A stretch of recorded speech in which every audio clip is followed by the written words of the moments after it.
Our partners are free to develop the relationships that will bring them closer to their own goals, and the European Union is free to promote its values to aspirant members. Russia, too, is a partner and an important one. We should seek close cooperation and continue a constructive dialogue with Moscow. And the suggestion to create a group of friends of the Eastern Partnership, which would aim to improve the exchange of information and to coordinate donor activity amongst partners, member states and non-EU countries, is one way in which we might foster greater involvement by Russia and other major players in the region. Now, of course, one of the EU's greatest strengths is the single market, based on free movement of goods, services, capital and people, and in the development of the necessary common standards and procedures.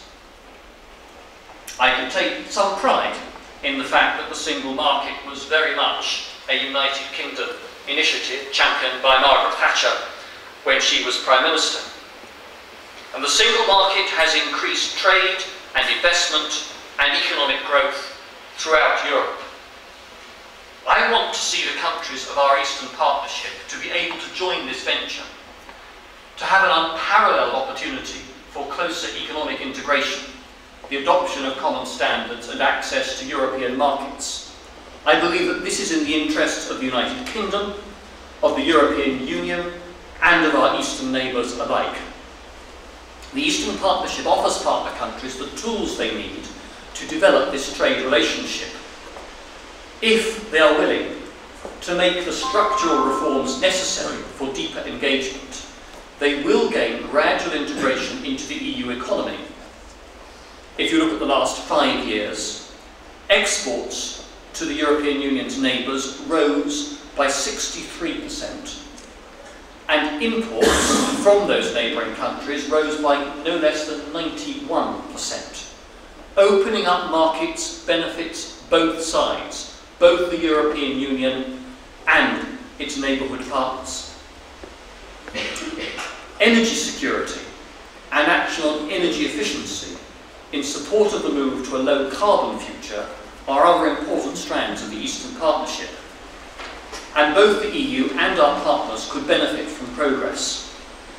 The opportunities here are many, in energy saving, in creating more effective markets, commercial opportunities, and in addressing the challenge of climate change. Reducing energy intensity, improving efficiency, building stable and transparent markets, and moving to EU norms and standards will help to match and open up the energy markets of the neighbourhood with those of the European Union. Reducing energy consumption should bring economic, environmental and security benefits, both to our Eastern partners and to the EU. There are many opportunities to share experience and best practice in this field, so it is in all our interest we work together, build capacity and share best practice. Our partners in the neighbourhood also have the potential to exploit significant natural resources to improve both their and our energy security, an issue that I know is a central concern of Lithuania's leaders. As well as oil and gas, and including possibly unconventional gas, there is the potential to diversify into lower carbon sources of energy generation. For example, developing hydro and wind power, perhaps most likely in the east, and solar power in the southern neighbourhood. As well as increasing energy security and helping these countries to tackle the challenges of climate change, that kind of investment clearly also has the potential to reap economic benefits. If we think about the emerging economies around the world, and the demands that they are likely to make for low-cost and low-carbon energy technology, we can see an incredibly attractive market opportunity for Europe if we are prepared to take the lead and become the supplier of low-carbon energy technology to the rest of the globe. The drive towards energy efficiency and low-carbon energy generation is, of course, part of the much greater effort that will be needed to ensure a smooth and successful transition to a low-carbon economy, both in Europe and globally. The United Kingdom believes that the European Union should deliver a 30% reduction in greenhouse gases by 2020. That will help to bolster the EU carbon price, to stimulate investment in low-carbon technology, and help the European Union take the lead in the race to a low-carbon economy. Moving to greater climate ambitions will deliver jobs and growth, will improve energy security, and help to address the dangers of climate change. The Eastern Partnership and other groupings, like the Energy Community Treaty, are also working towards the reform of energy markets and improving the investment climate in the EU's neighbourhood. And again, this should bring mutual benefits in terms of consumers, the economy, and energy security as a whole.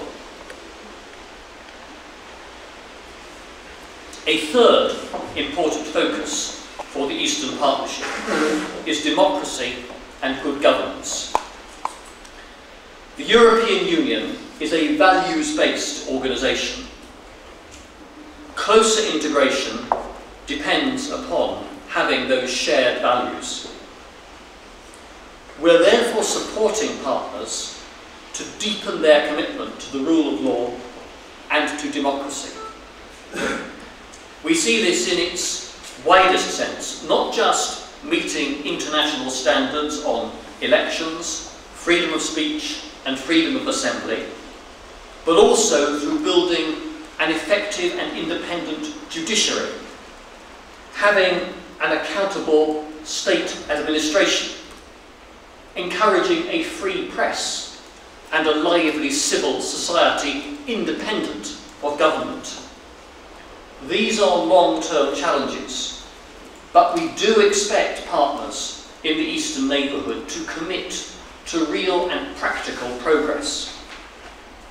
And for a number of years, we have had serious concerns about human rights and democracy in Belarus.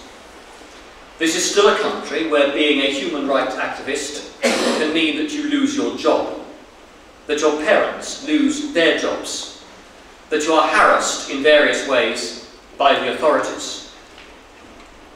Disappearances of opposition figures in the past have still not been satisfactorily explained.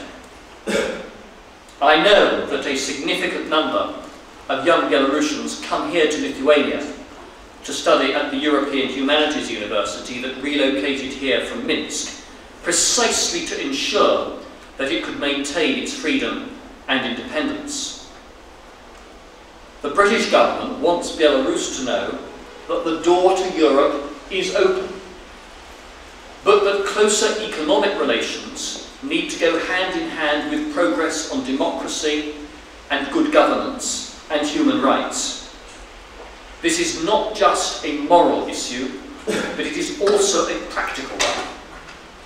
If I am a European Union company looking for a place to invest, I want to know that the courts and the judicial system in that country are independent and that it will treat me fairly, that I can trust that that country is governed by the rule of law and not by the arbitrary decisions of government ministers or their friends. Now, the United Kingdom does not take part in EU agreements on visa facilitation and visa liberalisation. We're not part of the Schengen agreement. But I hope that the progress that the partner countries make on document security and border security, as well as on corruption and wider criminal activity, will also make it easier for them to travel to the United Kingdom. The European Council agreed in July this year to review EU policy towards its neighbourhood, and a ministerial meeting is planned for January in 2011. That will be a chance for us to set a clear direction. I want to see Europe commit itself to an ambitious vision, and an active and activist set of policies in order to make that vision a reality.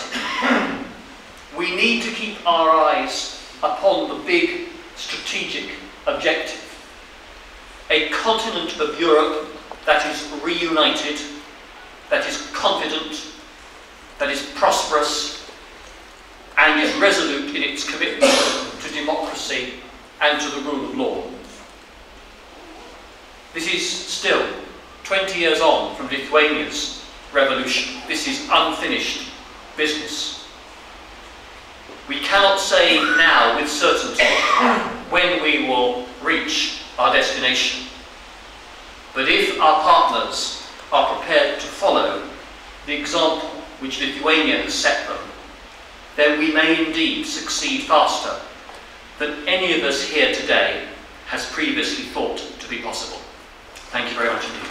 Now the floor is open for comments and Q&A session, and I just remind the students of political science that they have a sheer privilege, because your visit, Minister, reminds us that the students of social sciences and political science in particular have this good opportunity, differently from the hard sciences, to ask the object of their research, I mean the politicians. Okay, the floor is open. Short questions, and perhaps as long as there's one. Yeah. My name is Donatas Radovanskas, and I am a freshman of this university. Yes, I guess you have heard President Sarkozy's opinion about gypsies and his thoughts about illegal immigration. Well, he is planning to hold a meeting where he could legitimate these ideas. Moreover, European Commission is not invited. First question, will United Kingdom participate in the meeting that is held by President Sarkozy? And second, what is United Kingdom's position on Sarkozy's gypsy policy? There's a meeting that is has just taken place or will shortly take place between interior ministers to talk about problems of illegal migration, in which we will be taking part. We think that the policy that the President of France has set, and it's a matter, first of all, for the French government, I mean, in accordance with their law and with European law, and I think it's not for a British minister to tell the French whether or not they've obeyed their own legal system. That is France to sort out. Clearly, you know, every country in the European Union and beyond has signed up to the European Convention on Human Rights, my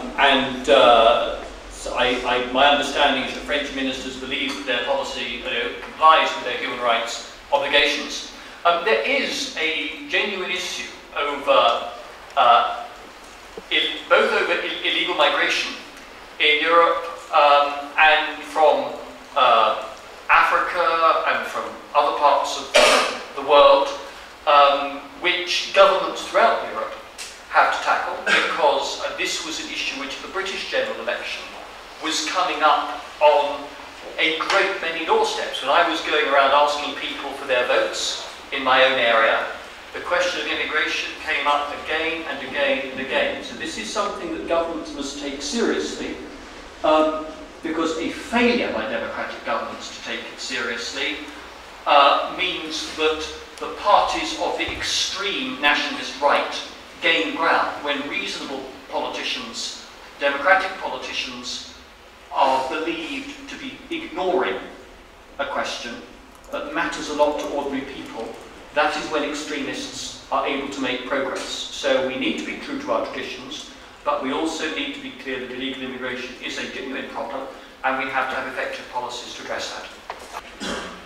Yes, and I would like to ask whether we should be open to such countries like Belarus if these countries do not develop any kind of democratic values. So if we have a good relationship, that means that we accept some kind of totalitarian regime which is in such countries. So we should act friendly or try to do something that they would change the kind of democratic values.